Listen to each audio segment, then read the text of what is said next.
Rambo was a staple of the 80s, with Rambo First Blood being released in 1982, followed by sequels in 1985 and 1988. When 80s boys weren't pretending to be ninjas, they were tying a cloth around their heads and grabbing a fake knife to brave the wilderness. And I was right there with them. We gotta get back to the past, to the 20th century. Digging through the bubble wrap into your memories. Back was the collector, he's protecting what we find. Melinda's heavy rhythms keep us safe through time. RetroBlasting. This is not a toy. Just the corners of your mind. RetroBlasting. The stuff you love since you were 9. We're blasting into the past to see what thrills still last. RetroBlasting. Rambo, the force of freedom.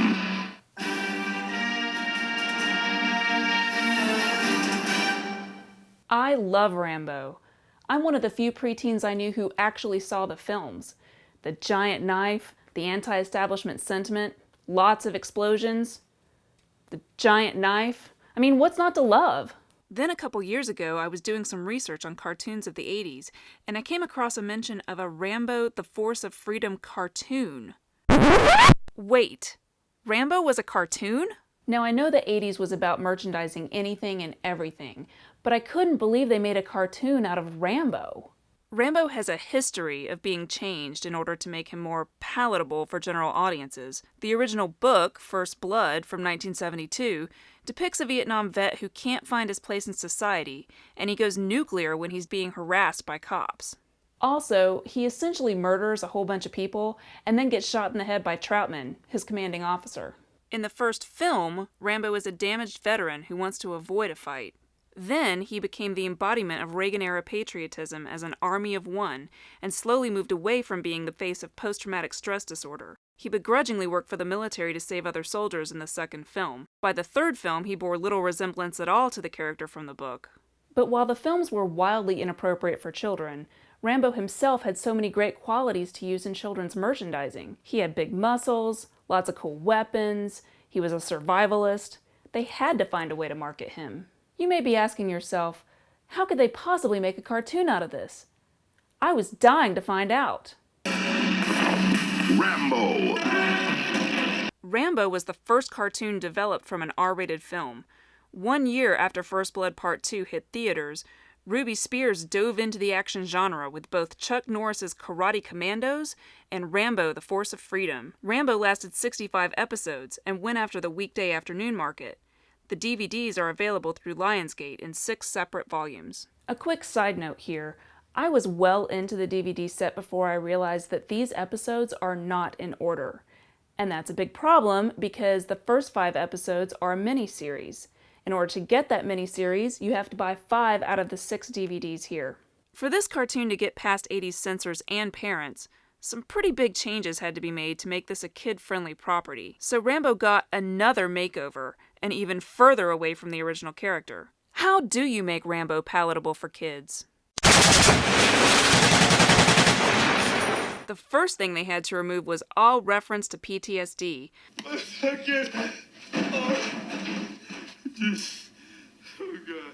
Along with anger at the government and authority. In Force of Freedom, he's not begrudgingly working for the military to save other soldiers. He's at the beck and call of the Pentagon, cheerfully springing to action when called by Uncle Sam. Your country needs you. Let's do it. Show creators decided to imbue Rambo with altruistic qualities in place of the prior menacing ones to make him The honor-bound protector of the innocent. Rambo's angst and core personality is replaced with patriotism and an overly wholesome do-gooder attitude. He's calm, well-adjusted, and lives in a cabin in the woods where we frequently see him feeding deer, reading books while fishing, and chopping wood. It's kind of like the creators had just watched the beginning of Commando, where Arnie and Alyssa Milano feed the deer, and said, "That's our Rambo." Rambo can't be a weird loner anymore. The show creators had to encourage team spirit and a love of diversity. And what's the best way to do that? Have an African American guy and an Asian chick as his super cool sidekicks. Cat is an ass-kicking, gun-wielding master of disguise, and Turbo is a racing champion who excels in building or modifying pretty much anything they end up needing in the show, kind of like B.A. on the A-Team. The show started adding new sidekicks about a third of the way in, but they appeared erratically and seemed totally unrelated to anything at all, like the football star Touchdown Jones. Cartoons need a diabolical villain that can miraculously show up at any time or place and represent total evil. Since they couldn't use Rambo's original foe, the police and the US government, Force of Freedom's answer to this was S.A.V.A.G.E, which stands for Specialist Administrators of Vengeance, Anarchy, and Global Extortion. You know, because they're all about keeping it broad. It seems like any one of those things would be enough to build an evil organization around. But why not keep your finger in a lot of pies? The leader of S.A.V.A.G.E is General Warhawk, who looks like Miles Mayhem's brother. Seriously, are these guys in the same weird army? The rest of the gang is a random group of ne'er-do-wells, including a European mercenary, a Middle Eastern terrorist, punk rock gang members, and a snake handler who looks like an evil Steve Irwin. S.A.V.A.G.E represents the typical generic group of bad guys. They show up in every episode to do some dastardly deed, frequently involving kidnapping children, usually for money. Here's an example of a Rambo plot. In episode 16, Exercise in Terror, S.A.V.A.G.E demands $50 million or they're going to blow up the Statue of Liberty and 12 kids being held inside. This makes sense because their plot supports both anarchy and global extortion. Rambo infiltrates and rescues the children, but lets the villain escape in order to protect the kids. Warhawk randomly shifts his attention to Paris and threatens to bomb the Eiffel Tower. While retrieving the ransom money, which they apparently managed to raise in Paris but not in the US, Rambo gets captured and strapped to the elevator a la Lois Lane in Superman 2. He escapes, and the team follows S.A.V.A.G.E to their compound in Bagdinia. I guess it's no worse than unobtainium. Cat gets captured, and Rambo and Turbo attack and destroy the base as Cat escapes, and Warhawk, Havoc, and Nomad flee. Honestly, though, is this worse than the plot of any Steven Seagal movie? A lot of people online have harsh words about this cartoon, and I'll admit, it's got some problems. It seems to always work against itself, because it's a very adult concept being forced into a kid's format, so you feel the dichotomy in almost every scene.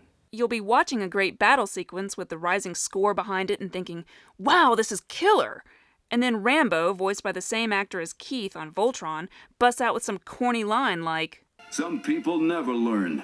And why is Rambo usually shirtless? Seriously, even excluding his cool He-Man-like transformation sequence where he loses his shirt, he still shows up shirtless over half the time, even on the tundra.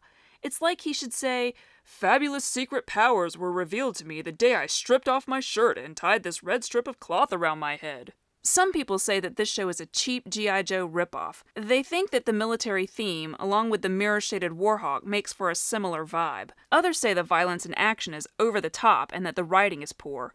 It makes me think that these folks must have seen G.I. Joe as kids and Rambo as adults, because to me, they're about equal. And in terms of cheesy, I can't think of anything more corny and annoying than the constant shrieking of Cobra on G.I. Joe. Because screw the element of surprise. And yeah, I'm ready for the hate I'm going to get for saying that. Just leave the death wishes in the comments below. Personally, I find Rambo more similar to M.A.S.K, which came out 1 year before, due to the acronym group names, and the characters trotting across the globe and always mysteriously running into the bad guys. Except Rambo didn't have a super annoying little kid or a robot. One criticism leveled at the show is warranted. It does have a lot of racial and cultural stereotyping, particularly in the form of Middle Eastern terrorists and loincloth-wearing tribesmen. However, we do have to remember that the 80s were not quite as culturally sensitive as today. This show does have some pretty cool elements, though. It's filled with lots of hand-to-hand combat and real gunfire from accurate guns, not laser fire like we saw on G.I. Joe. And it was the first show to do this. Sometimes they even use real names of ships, like the Yamato. And rather than slapping a public service message at the end of the episode, Rambo shows kids some pretty cool techniques for surviving and staying safe within the dialogue of the show. Next time, pay attention to the signs. You'll be a lot safer. And all the time I thought you were the greatest, the bravest guy in the world. Brave? You think using dope is brave? Which makes it more likely that they'll actually get something out of it. The Jerry Goldsmith score throughout makes the show feel much more epic than it otherwise might, and gives it a darker and more mature tone. However, it's not often supported by the narrative, leading to a jarring and odd viewing experience. The best way I can describe the Rambo cartoon is this. The Rambo films make the book character heroic, and gave him a mission we could all get behind, while leaving his PTSD and anger intact. This cartoon takes the movie Rambo and removes the PTSD and anger as well, leaving basically the characters' names and costumes. It would be great if it didn't bear the name Rambo at all. Then you could just sit back and watch the totally over-the-top animated violence mixed with corny hero quips. It can be pretty entertaining, if you can put aside all that troublesome Vietnam stuff.